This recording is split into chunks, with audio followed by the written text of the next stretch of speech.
it's preparing to go live. All right. Okay, so it's 12:58. Let me go ahead and just click on record. You want me to start letting them in so we can get? Sure. Yeah, absolutely, we can. All right.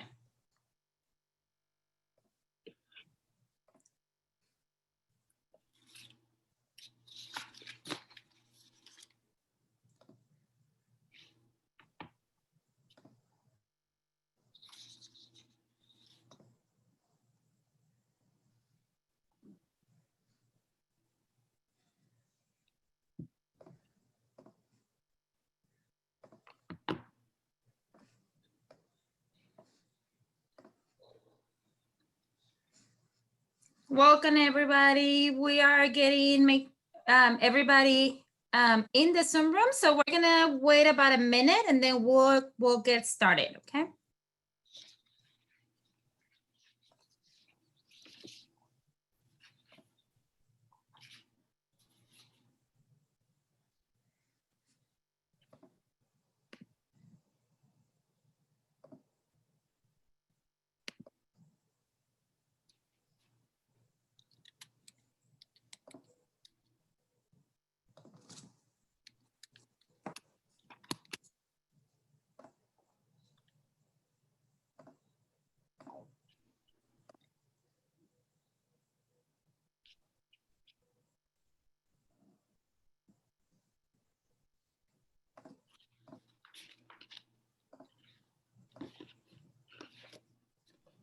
All right, it's 1 o'clock and we are so excited that you're joining us here again today for another session with Emily Francis. You are right now in creating authentic and simple lessons and experiences for newcomers. So welcome to this session. Just as a reminder again, you know, we don't have a sign-in sheet when it's a virtual session, but we will go ahead and run a Zoom report. And what that does is tells us who has been in the session and how long you've been in the session with us. So as long as you are connected for more than 50% of the time, if you get disconnected, just try to get back in. I will make sure I keep monitoring the waiting room to let you in. And then we'll pull the report at the end of the session and then we'll be able to do attendance. You are going to receive an email that is going to have a survey. Once you complete the survey, then you'll be able to pull your certificate. The survey is going to come from a Region 10 account. Give us a couple of weeks. Like we said, we have record high attendance throughout the symposium. We have been running an average of about 800 people a day. So just bear with us. It's taking a little bit of time to get all the attendance taken and in the system. So we will get to it. Just give us some time to get it all processed. If you have any questions, if after next week you still haven't seen a survey or you're having issues with the attendance, you can email Sue or Janet. They are wonderful. They'll be able to take care of you and check that attendance for you. Just don't email them today or tomorrow. Give them some time again to make sure that they are able to process everybody. Okay, so I'm gonna go ahead and exit my screen and I'm gonna let Emily share her screen with you so she can get started with her presentation. All right.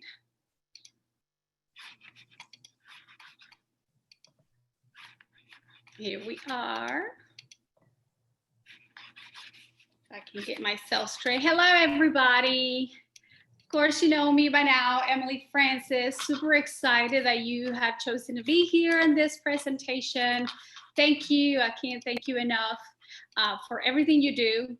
And I appreciate you being here, learning some of my ways, but not everybody's ways is perfect, but we can add to our tools to better serve our newcomers and of course, all of our students. So the lessons that I have here for today is there's something that I do with my newcomers class, but you can apply these lessons to all your students. So again, thank you for choosing my session. I know there are so many great, amazing sessions for you to choose from, and you have chosen to be here. So I appreciate you. Let's engage. I love engaging even when I am a participant in sessions or in presentations. I love sharing with the world my learning. You can do that through Twitter. Here's my handle. You can do that through Instagram and stories and Facebook too. You can interact with my class accounts. These are not private accounts. These are class accounts. And I'll be glad to connect with you via any of these social media platforms. And let's share our learning. All right, so the objectives for today that I have are we will analyze and synthesize authentic and meaningful lessons for newcomers and all students, of course. Let's break this down a little bit and look at what is it that I mean by analyzing and synthesizing. So when it comes to analyze, we're going to break down information into parts. So when you hear the word analyze, and this is something that I do with my newcomers, when I give them my objectives, I tell them specifically what these tier 2 word means or what do these academic words mean. So analyze will mean that students will assess, students will compare, they're going to critique, they're going to defend, they're going to describe. All of those words apply to the word analyze. So that's what you will be doing today with these lessons. And you are going to synthesize, which means you are going to connect, you are going to design, you are going to report what is it that we mean by authentic and meaningful lessons for newcomers and your students. And of course, is putting it all together. Once you finish listening to some of the lessons that I have here to share, you are going to have those tools in your toolbox so you can share, whether it's with other teachers or to use for yourself in your class. So, you know, you can take all of these links and all of these resources and put them together and just take what fits your need and use it away. I would like to start talking about cultural self-check. And I like to start with this because in order for us to provide authentic and meaningful lessons for our students, it needs to start with us. So you heard my story yesterday about having to abandon my own culture and abandon my own language in order to acculturate in the American culture and be able to learn the language faster, which later on as an adult, I had to go back and take back my culture, take back my identity. Let me go back because I forgot to do the captions like I was told I was supposed to do. So let's talk about what is it to have self-awareness and become aware of your own worldview. So learning about your own culture, whatever your background is, whether it's Hispanic or Asian, it doesn't really matter. You need to be aware of your own culture. Do you embrace your own culture? Do you love your own language? What is it that you know and what is it that you don't know about your own culture? Because the more you know and the more you embrace who you are, then that's what you're going to emphasize with the rest of your students. Understanding your personal worldview. How do you see other people's backgrounds? How do you see other diversity? How do you see other cultures and other forms of education? The way you view others can impact my lessons and can impact the way I teach my students. Appreciating your own multiple identities. And what I mean by this is that you can have a personal identity, something that I'm not going to show to the world who I am at home and with my family, because that is my personal identity.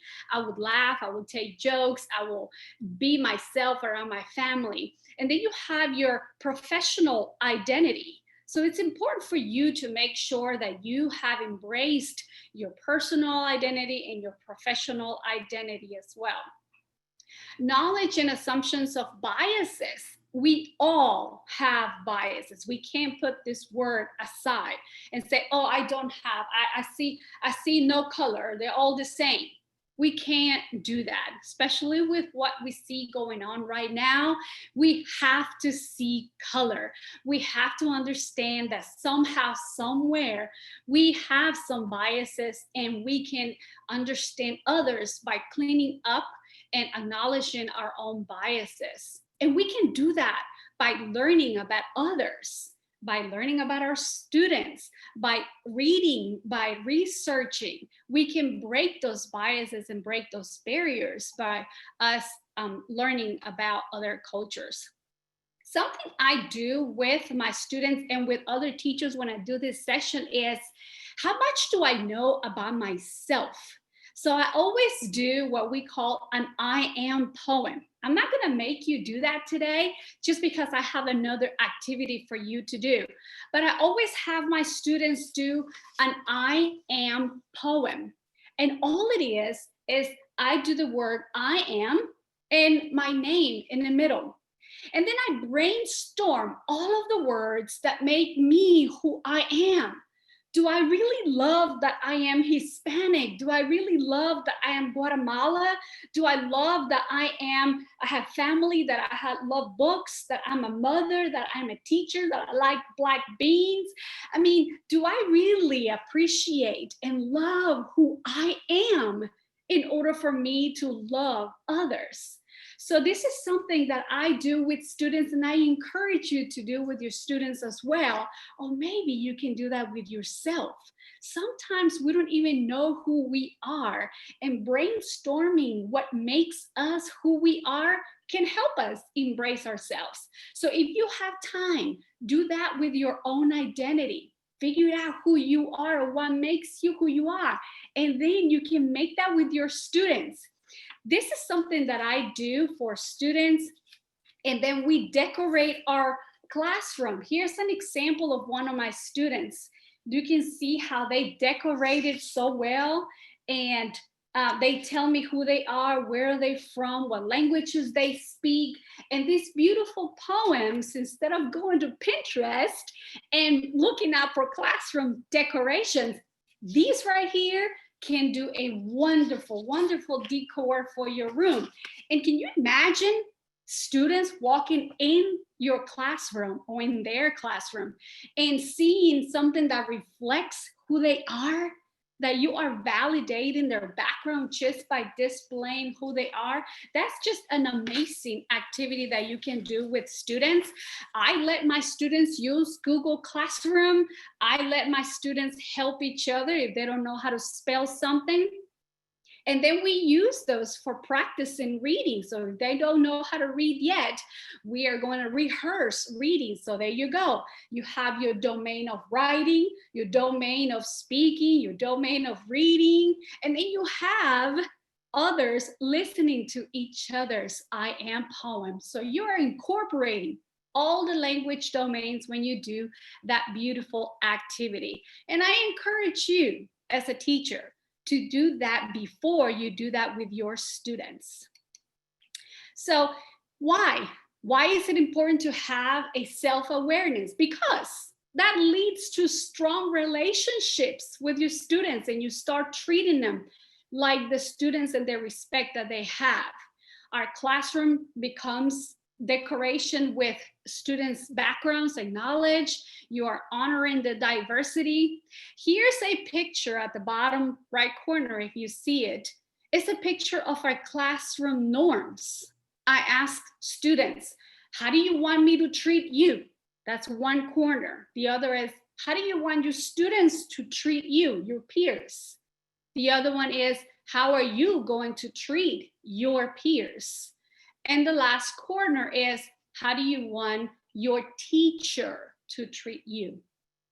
And it's a beautiful classroom norm that I learned from Carol Salva, if you don't know about her. And again, you're incorporating your reading, your writing, your listening, your speaking, and those are great lessons for you to do in your class as well. So reflecting on how is it that I respect other backgrounds and other stories. I have a story to tell you. And I'm gonna read it to you because I'm sure you have done that with your students. You read out loud and you let your students enjoy a book. Today, I want you to enjoy a book that I want to read to you. It is by Jacqueline Woodson. It's called The Day You Begin. Y también está en español. Así que if you want it, you can go ahead and get it in español. I do want you to interact with me while you listen to the story. And this is something that I do with my students when they are listening to a story. I want them to reflect on what is it that they are learning. So I'm gonna have you go to a Padlet. And what I can do with that Padlet is I can either copy it and paste it on the comments and have you access it real quick.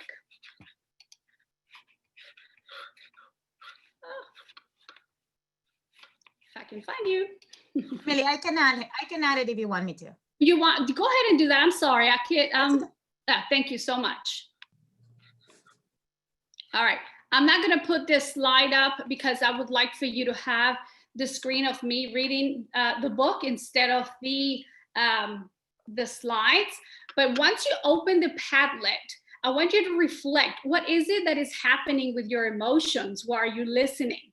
How are you feeling throughout the book? If you are the type who cannot write while listening, you can wait for the book to finish and then you can jot down, how do you feel throughout the story?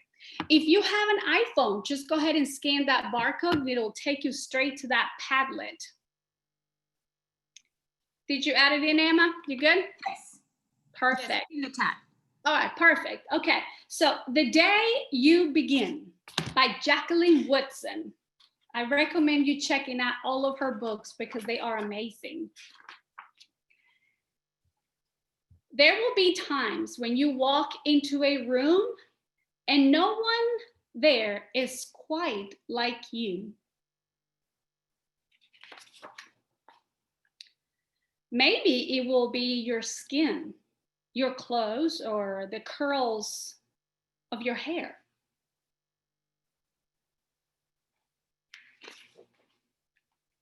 There will be times when no one understands the way the words curled from your mouth, the beautiful language of the country you left behind. My name is Rigoberto. We just moved from Venezuela. And because they don't understand, the classroom will fill with laughter until the teacher quiets everyone.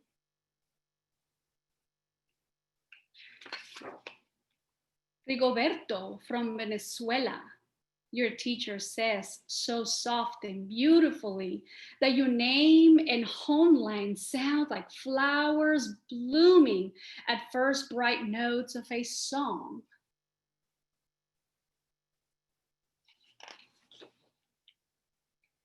There will be times when the words don't come. Your voice, once huge, now smaller. When the teacher asks, "What did you do last summer?" Tell the class your story. We went to France, Charlie says. These shells came from the beach in Maine. A boy named Jonathan holds out a jar filled with tiny shells so fragile they look like they'll turn to dust if your own untraveled hands touch them. My whole family went to India, Spain, South Carolina. Each souvenir, a small triumph of a journey. Their travels go on and on. And as you stand in front of the room, you can only remember how the heat waved as it lifted off the curls in your days spent at home caring for your little sister, who made you laugh out loud and hugged you hard during nap time. You can only remember the books you kept reading long after she had fallen asleep. And in that room, when no one else is quite like you, you'll look down at your own empty hands and wonder, what good is this when other students were flying and sailing and going somewhere?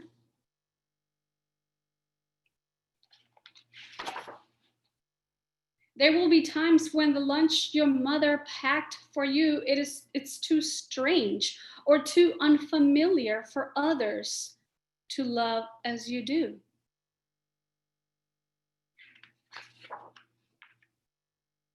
When even your own friend Nadja will wrinkle her nose and say, "What's in there anyway?" And you will wonder how she doesn't see the rice beneath the meat of kimchi. You'll wonder why she doesn't remember the rice is the most popular food in the world.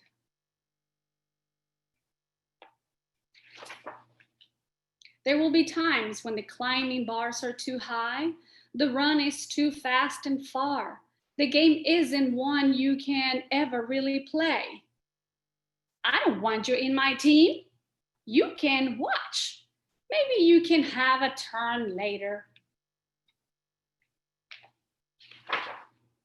There will be times when the world feels like a place that you're standing all the way outside of.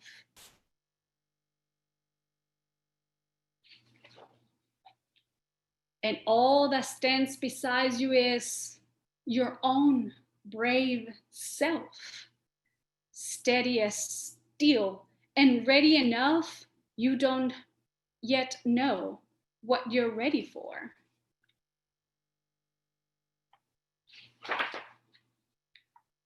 There will be times when you walk into a room and no one there is quite like you until the day you begin to share your story. My name is Angelina, and I spent my whole summer with my little sister. You tell the class, your voice is stronger, and it was a minute ago, reading books and telling stories. And even though we were right in our block, it was like we go everywhere.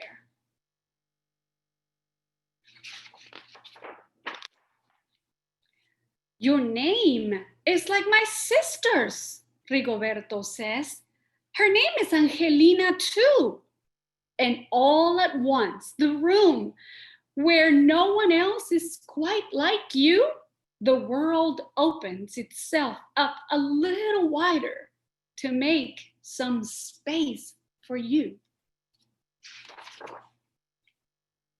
This is the day you begin to find the places inside your laughter and your lunches, your books, your travel and your stories, where every new friend has something a little like you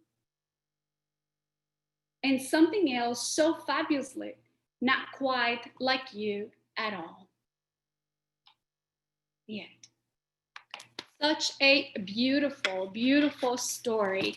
And I'm gonna go ahead and open the Padlet because I would like to see what my audience is saying about the story and how is it that you are feeling when you were listening to the story. Because this is a great way for us to participate. Oh my goodness, a lot of interaction. Yes, yes. Thank you for following the directions and adding your name first and then the comments. That is wonderful. Inspiring book, yes. Everyone is different, absolutely. Yes, the story is fascinating. And did you notice how the story emphasizes that you don't have to be like everybody else in order for your voice to be heard. You can be who you are and then value what and who you are, and that portrays to the world. It's so important for us to validate our students' stories because if we don't do it, they are not going to validate their own stories as well. Great interactions. I can't wait to go back to the Padlet and listen to all of your voice and what you shared. here on this Padlet. Keep the Padlet open because I'm gonna have you use it in a little bit for another activity. So now that you have it open, please keep it open. We're gonna use it one more time. All right, so when it comes to authentic and meaningful experiences, Carol Salva in Boosting Achievement says, when students take ownership of their own learning environment, they feel safe, they feel honored, and the class begins to function in a productive way. So when you walk into a classroom when students don't speak English and they don't know how to express how they're feeling, they're going to be intimidated and quiet.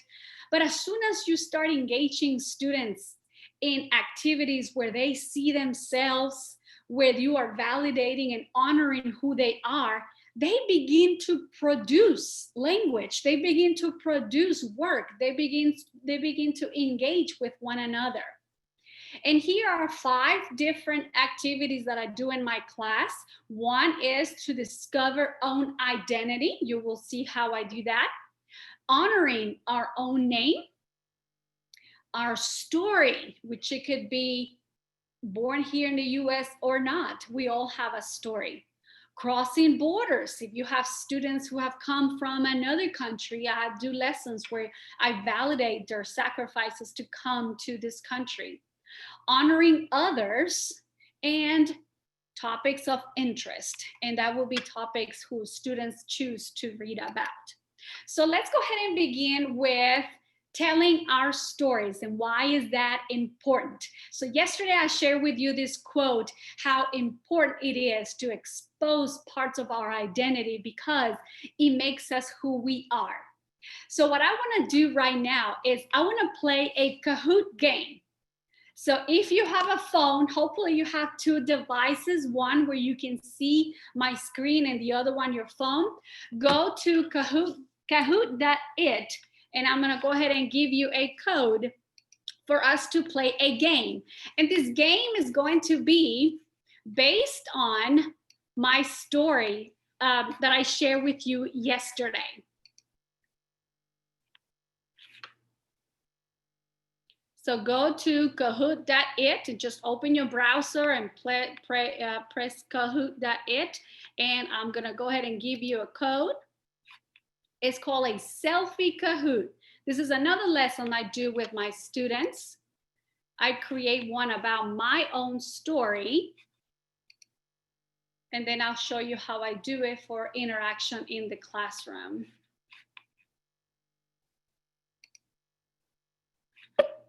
All right, here's your code, 585-1073, 585. Whoop. 1073, let's play a game. Emma, are you letting me know if somebody's having trouble? I can't see the chat. Yes, Thank the you. link for Kahoot there. Perfect. All right, I have 89 joining. Let's see. Hopefully the 207 who are attending will play along.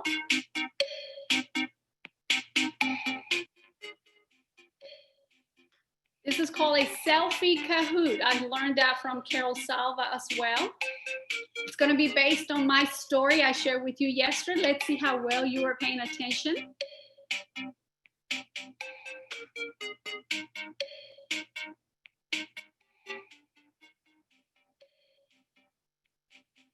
I have 131 players joining.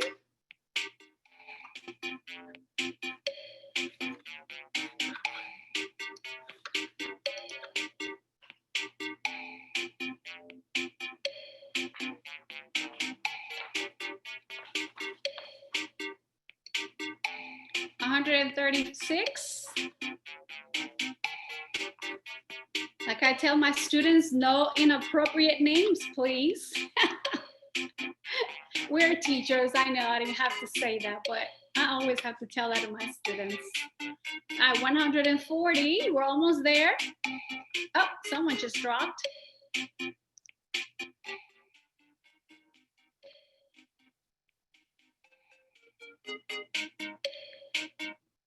Once the game begins, you can still join in. You'll see the joining code at the bottom right corner, I believe. You can join anytime. We're just gonna wait for some more to join quickly. Let us know if you're having any trouble logging in.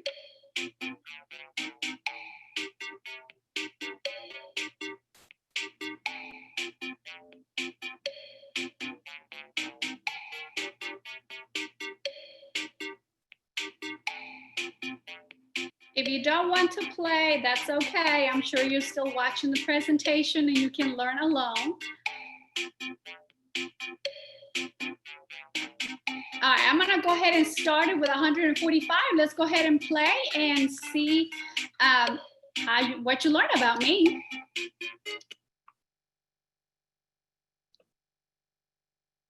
There's only 10 questions.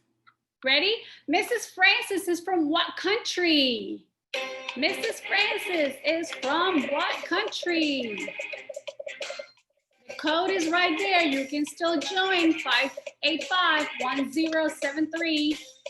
Mrs. Francis is from what country?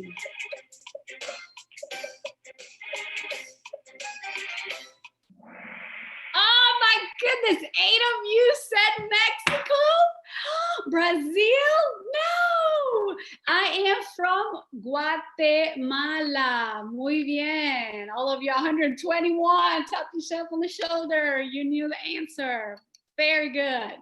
All right, next one. Question 2. How old was Mrs. Francis when she came to the USA? Here's a picture. This is me right here. I'm giving you a clue. How old was Mrs. Francis when she came to the USA?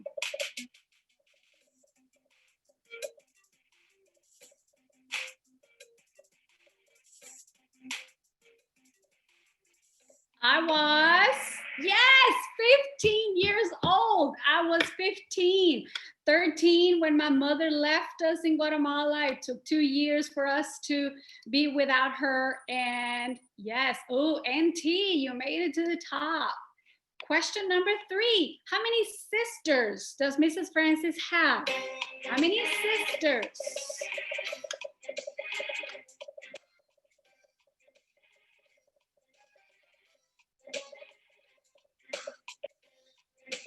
I have, come on. 3, yes, I have 3 sisters. Let me show you the picture again. This is my mother in the middle. This is my brother who's being choked here. I have 3 sisters and I am the oldest. So 82 of you remember that. Perfect. How long was Mrs. Francis' journey from Guatemala to the US? How long did it take from Guatemala to the United States?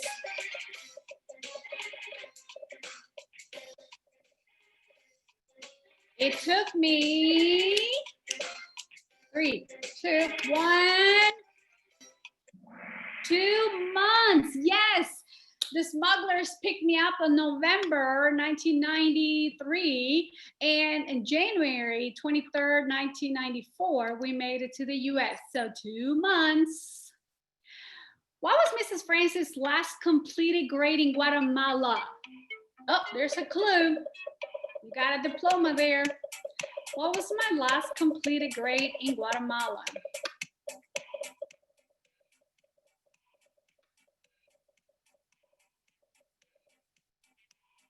3, 2, 1. My last completed grade was, yes, the 6th grade. I started high school here in the US, but in Guatemala, I completed the 6th grade. What was Mrs. Francis's first degree in the US? My first degree, high school diploma, associate's degree, master's, or cosmetology. What was my first degree?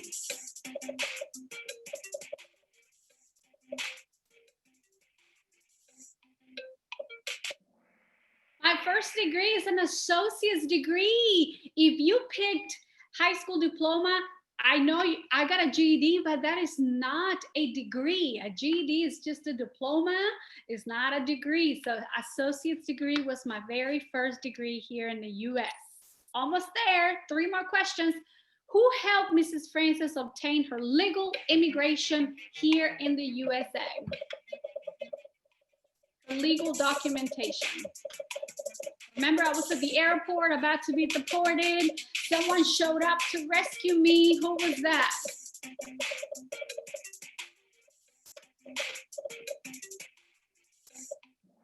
That was my grandmother. 94 of you remembered. Yes, my grandmother, who every time I have an accomplishment, she looks on Facebook and she clicks likes because she knows that I'm doing some great work for students. So, and I'm grateful for her. Which test prevented me from graduating high school? Which test, which region test prevented me from high school graduation?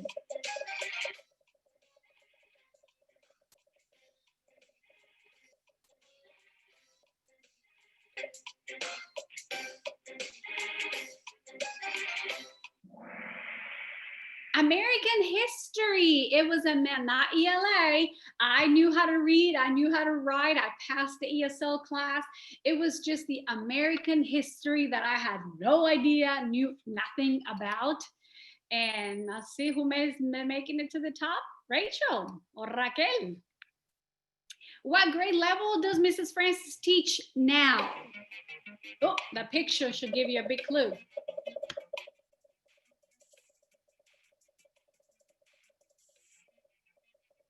Grade level do I teach now?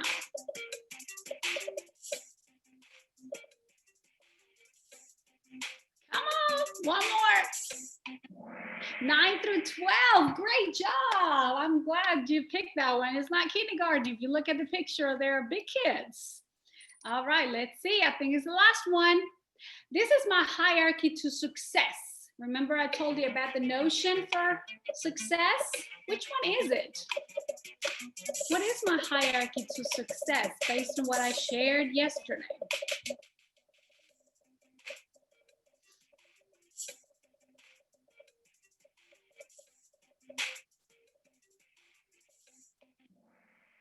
Oh my goodness, yes, you matter. And if you matter, you're going to be happy. You feel like you matter in classrooms and schools. You are going to be successful. That leads to success. All right, let's see. Number 3, BG. Whoop, whoop. Everybody cheer. Danielle. Whoop, whoop. And number 1. Yay, B. Very good. I may have to take a little screenshot of this amazing winning. Thank you so much for playing. Now, this is exactly what I do with my students. In order for me to start building a relationship with students, I share my story with them. I play this Kahoot game. And after I play this Kahoot game with students, I make them create their own. And that's something that I learned from Carol Salva, because that is how I connected with her. And I do want to show you one that I have done with my students. If I can find it. Hierarchy to success. No, this is not it. Okay. All right. Hold on. Let me go back. I'll find my Kahoots here. I was looking on the wrong place. So I give my students this template and I have them share their name and I have them draw a picture and ask a question that you can ask all of your peers and then share all of your answers and one of them will be correct. So here is an example of a game. Of course, we're not going to play it, but I wanted to show you what it looks like. Once each and every student creates their own, I upload their picture and their question and I create this Kahoot game. So if you look at them, all of these are student created questions. Like they're asking, where's Connie from? What does Haiti like to do in her spare time? And once we play this Kahoot in class, that is a way for us to learn about one another. So that's another activity that you can do in your classrooms in order for you to start building a culture of respect, a culture of inclusion, a culture of validating your students. So this template is free. You go to the Kahoot website, you download this, and you just have your students create each one of them, as many as they want, and you upload the game yourself. I'm pretty sure students can create their own games. I'm at the high school level, so I have had students create their own games and have them share with the class. So that will be up to you depending on the level that you teach. All right, so let me go back to the slides. So now let's talk about our own identity and lessons that you can do that will build students' identity. So one of the lessons that I did at the elementary level and also at the high school, I read the book Show Way by Jacqueline Woodson again, and it talks about how slaves were trying to escape from south to north, and every time they will have a clue or how to get from one place to another, they will build in a quilt, the secret of the path from south to north. And they ended up creating this beautiful quilt. That's why it's called Show Way, because the quilt showed all the secrets on how to show the slaves how to escape from where they were to where they wanted to go. So, and then we use this book to show how our experiences and how our own culture and identity can be built in to create a classroom quilt. So if you look at this picture here, it's a beautiful paper quilt, of course.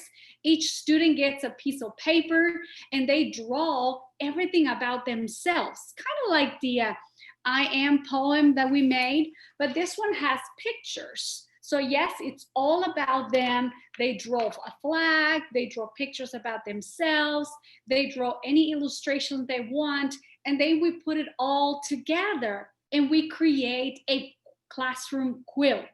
So it shows the way maybe from immigration path to where we are right now. And it's a beautiful way to show our experiences, our thoughts, our feelings, get to know family background. What is it that we believe? I have two students who came from Yemen, and they have experienced so much that the only way they were allowed to share it was through drawing, because they had experienced so much they couldn't really share verbally, but giving them the opportunity to draw and share that way was a way to relieve and to heal some of the pressures and trauma they have gone through. Pictures of foods and music and cultural heritage. Students can add anything they want on this quilt, and it will be a precious decoration for your students. Not only your students are listening to the story of bravery and folks that were trying to find freedom, and they will identify with themselves as well. Here's another activity that I did with Same, but Different. I don't have that book here with me, it's in my classroom, but the book Same, Not Different is about two students from two different cultures, and our students will read it and talk about how is it that they are the same and how they are different. And it's such a great book for students to see how we can go about validating others' experiences. Marta La Peña wrote, "It's incredibly empowering to see yourself as the hero in a book.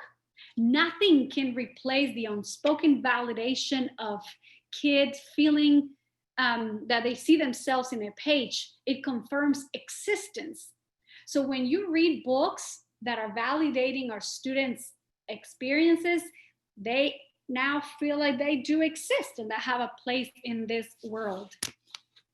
Another lesson I do is on I'm New Here with Newcomers. And it's, of course, is about 3 elementary kids. The high school kids identify with these characters as well. This book talks about 3 different characters, and each one of them from 3 different places, and how is it that they feel disconnect in a classroom because they are different than the rest of their peers. But then suddenly each of the students begin to show what is it that they are good at. And my students began writing about their own books. They broke apart each of the characters and they wrote about them using the app Write Reader. And they say, oh, I identify with Fatima because I am from her country and I dress like this. So let me write about her. And they ended up writing about her. Others identify with Maria because she's from Guatemala, and they wrote about her too. So you see how is it that when you read about books that reflects their identity, you get kids to participate and be engaged in the lessons.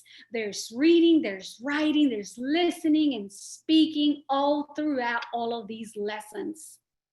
Maybe the lesson can take you a day or two. Maybe the lesson can take you a week. But it's important for these books to be in your classrooms so they can reflect who they are and their identity.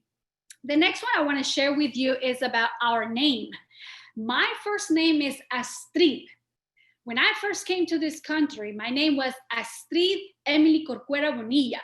All 4 names are my name. Astrid was the name my grandfather gave me. Emily was my mother's name that she gave me. And then Corcuera Bonilla, my father's last name and my mother's last name. So when I came to the US, for me to say, hi, I am Astrid Emily Corcuera Bonilla was very difficult because people couldn't say it. People were chopping it. In high school, they ended up calling me AC. A for Astrid and C for Corcuera because they couldn't say all the names. But it's so important for us to teach our students that we validate their names. So something I do in my class, and it becomes a lesson. It can take a few minutes, but it's so important for our students to validate their names and see how we honor their names. We do a name tent, something they can put on their desk. You don't even have to buy those name tags that you have to buy at the store. They make your desk pretty, but these right here can make your room much prettier and cultural relevant. And it becomes a lesson because you teach your student how to write their name correctly. You teach them to write their country, and then you teach them to write all the language spoken. And each student stands up and shares. My name is Emily Francis. I am from Guatemala. I speak Spanish and English. And each student will take a turn sharing about themselves. Not only is practice for students to say their name and for you to hear it and practice it yourself, but it's also a decoration for your class. So here's one that Jaul made, and he made it himself. So I said, we're gonna make a name tent that looks like this. And he said, no, mine is gonna look like this. And it's perfect because I was able to allow him to represent his own identity. This is what represents him, and I love it. It ended up being a decor for our class. Here's a website called mynameidentity.org. I would like for you to visit this website at your own time, and you can take a pledge to honor your students' names, and it has activities, it has lessons that you can do, it has titles of books that you can use in your class to honor your students' names. It's important for you to use their names and have them feel important in your class. Our stories, of course, our stories are very important. Going beyond the name. Now that I know what my student's name is, what language they speak, let's go beyond that and find out about their stories. Now, remember I told you that telling one's story can be hurtful sometimes because you have to relive all your experiences, but it's such a healing process for students to tell their stories. Here we read books about experiences from all over the world, and my students write their own stories. So here is Mi Vida. She wrote in her own language, and Ruth did too. And we use these stories to share with our elementary friends at a neighborhood, at an elementary in the neighborhood. And we read it to them. We shared it with them electronically. Here's a link where you can go to the Literacy Association where my blog was featured, and it features my students' stories.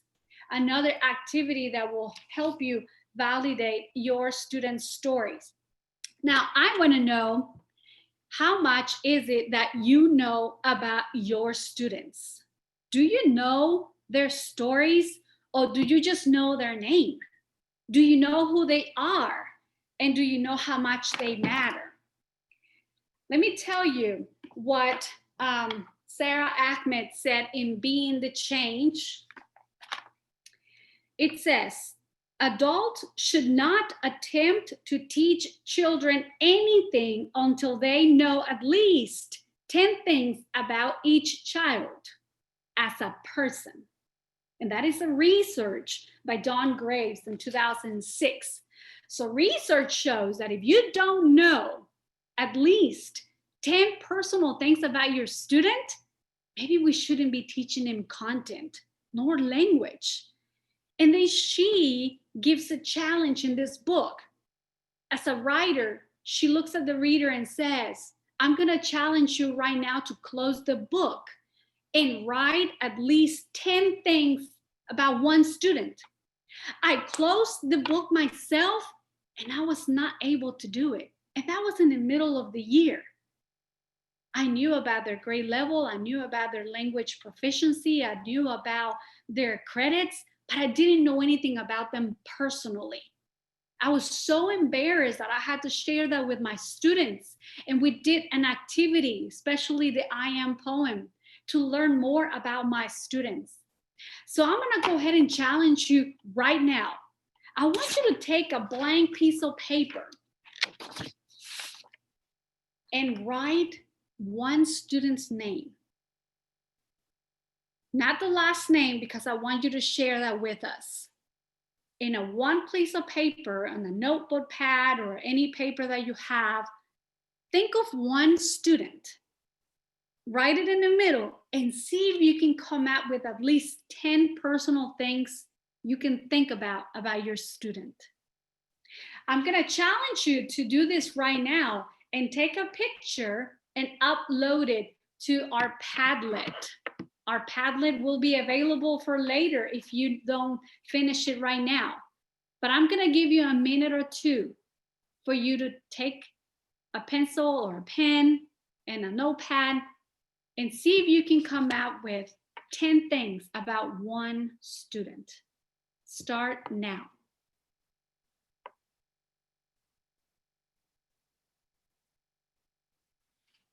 It could be very random things, such as what is it that they like to eat, what is it that they like to do, the religion, what country they're from, what sport they play, anything random that you know about your student.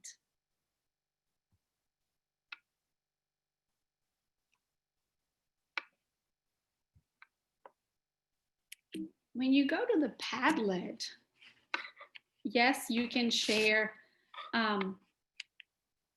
a text, but you can also share a picture. Or if you feel comfortable sharing on social media, snap a picture, share that using the R10 Power of Unity. And don't forget to tag me and share that with us. Tell us what is it that you know about their stories. Remember yesterday I showed you about that ugly email about the teacher? That's the wrong story that is being told. Do we know the right story about our students? All right, let me head over to the Padlet. Let's see if anybody's typing anything.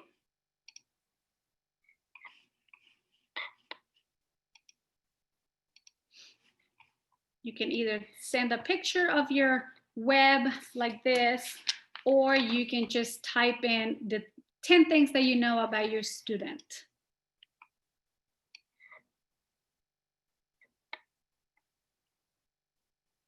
If you don't feel comfortable sharing, just don't. But I want you to take that challenge right now. Oh, look at you, L. Moore, poster ready one. Kudos to you, because I couldn't do it the first time I was challenged. I needed to learn more about my students. Okay, I see that. Very good. Thank you for engaging and sharing.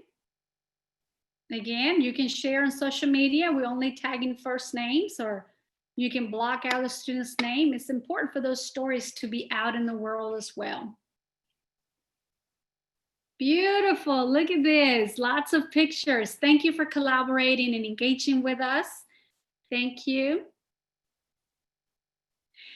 And guess what? I did this lesson with my students, and I told them to get a piece of paper and to write 10 things about me.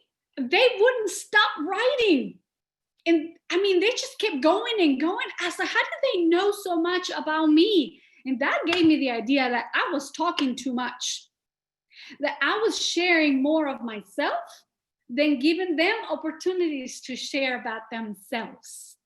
So it's important to do lessons like this so we can catch ourselves on the, oh, look at that. Erica's web is beautiful. Very good. Oh, wow. I love these. Thank you so much for sharing these. I love these. Continue working on that. And if you felt like I put you against the wall and you couldn't complete this, don't feel bad. I was in the same boat. I couldn't do it myself either. Crossing borders and immigrant stories are very important to tell and to read about. I don't push my students to tell their stories, again, because it can be hurtful, and sometimes they just don't want you to know what they have experienced. But there are books out there that can help them relate with some of those experiences. My Shoes and I is a book that I use by René Colato. And he tells a story about this boy, how he traveled from El Salvador, Guatemala, Mexico, and he made it here to the US to see his mother. I myself identified with that story. Emmanuel Has a Dream is another story that we read that my students identified with. And then Dreamers, of course, another great book that we read for students to be able to identify with the text. And if we don't have time right now, but it's 1 minute, I'm gonna go ahead and show it because it's a minute video. He retold the story using his own words just by looking at the picture. He did not understand the text, but he used the pictures to tell his own story.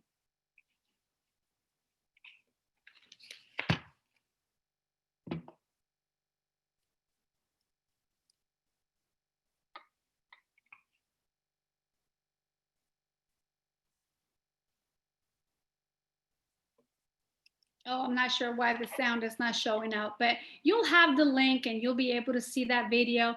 And you can see in the text how he wrote his own sentences and he snapped pictures of what he understood and his favorite parts.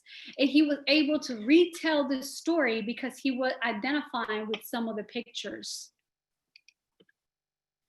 All right, now let's go to...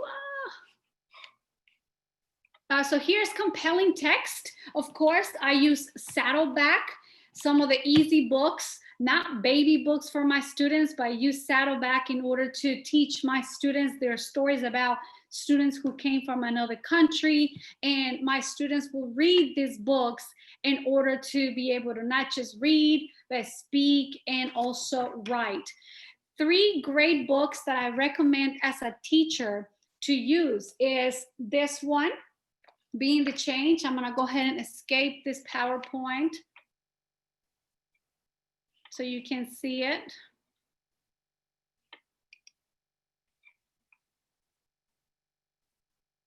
Oh. All right, so here's Being the Change by Sarah Ahmed. It has a lot of lessons you can use with diverse books. This one, Reading to Make a Difference, is another great book you can read as a teacher that will give you ideas on great books to read for your class.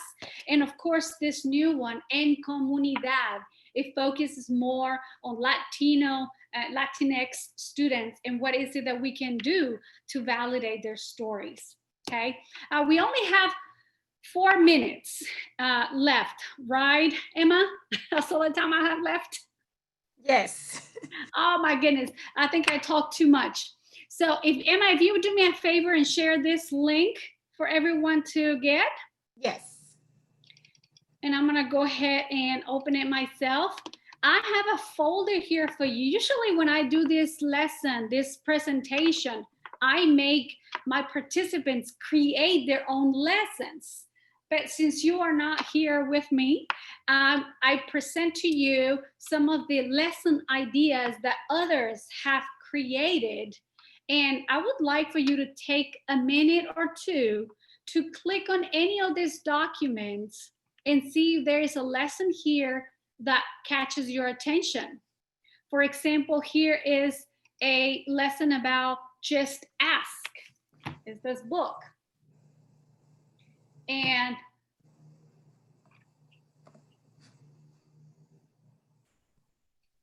it gives you a list of what is it that you can do using this book. And if you could put some notes at the bottom here, if you go to page 2, what makes this lesson authentic, full, and meaningful? So you can select any of these lessons. I know there's 200 participants, so don't all go to the same one, but choose one that catches your attention, open it, and tell me what is it that makes this lesson an authentic lesson. You have access to this folder. You can keep this folder for yourself. Emma, if you do me a favor, we'll go ahead and give him a link for this PowerPoint. Yes, we will go ahead and send you a link through your email with the links to all the presentations in a folder, so you'll have access to everything that we had at the symposium. Perfect. So once you have I went ahead and put the link for those resources in the chat. Oh, perfect. Okay, because once you have this PowerPoint, at the end, you'll have these resources, and I have a wakelet with so many resources for you to look at. I also have a Padlet with other resources. Once you have access to this PowerPoint, you'll have access to everything else. So this is it. This is all I have for you. And Emma, let me know if there's a question there we need to address, or if I can see the questions, maybe I can address them myself. Yeah, I don't see any questions in the chat. Anybody has any question, if you want to just raise your hand and I'll go ahead and unmute you so you can ask it live, or if you want to put it in the chat as well, you are welcome to. Oh, I would love to hear from you live if you would like to ask a question, or if you found any of these lessons important or it was an aha for you, let us know. Okay, we can give you a few minutes just to see if anybody has any questions. And if you don't, thank you so much for joining us today. There is a lot of things going on Twitter. Go ahead and follow us on Twitter. Tweet out any of the reflections, any of your learning. Give us some feedback. And again, just a reminder, give us a few weeks to get all the attendance taken care of. But thank you so much to Emily for having a great presentation with us here today. We enjoyed having you as part of our symposium. Thank you again. Always. Oh, thank you. Thank you so much. And I really hope these lessons are somewhat helpful to you. Again, if you go to my blog, I am constantly blogging about these activities that I do. So keep an eye on more activities. I see a lot of thank yous. So I'm really appreciative for your feedback. And I'd love to hear from you to see if you were able to recreate any of these. Hello. Thank you. Okay, we have a question from Sulema. Go ahead, Sulema. Well, my question is there is a session link to get the whole presentation? I don't think I got it. We will send it to you in an email. We haven't shared the actual presentation. Okay, I was confused because most of the other sessions given to us on presentation. Okay. Right. Okay. Well, thank you. I didn't Thank hear that. Right. Somebody's asking about my blog, so I'm gonna go ahead and type it here. All right, it's a bit.ly Emily Fran ESL. I put it in wrong, of course. It's a bit.ly and it's Emily Fran, capital ESL. Emily Fran, capital ESL. And that's my blog. And of course, you'll have access to all of these. The Padlet, I'm going to put well, you'll have access to all of that in a PowerPoint. So thank you all for participating with me. Thank you, everybody. Have a great day. There is one more session.